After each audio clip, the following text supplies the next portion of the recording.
پفکینان، خیشا همه خیشند و زن راحتی جان.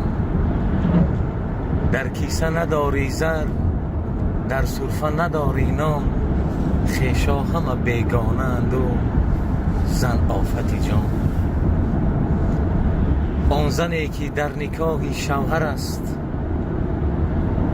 آن زنی که در نکاحی شوهر است، حق شوهر از همه بالاتر است.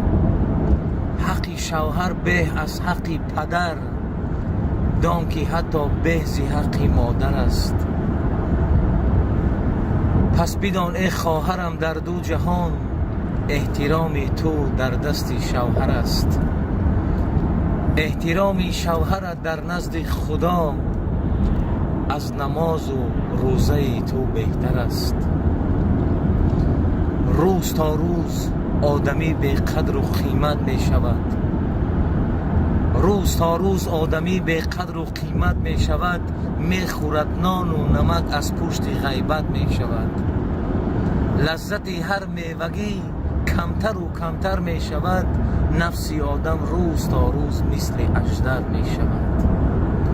زنی خدا به خبر دشمن شوهر می شود. دوستی با همدیگر بدتر و بدتر می شود. چرا امروز به قرآن باوری نیست؟ به لفظ پاک انسان باوری نیست؟ مگر دنیا یگان عالم ندارد که امروز بر بزرگان باوری نیست؟ آخر ما طالب خداییم، در دین مصطفاییم، بر درگهش گداییم.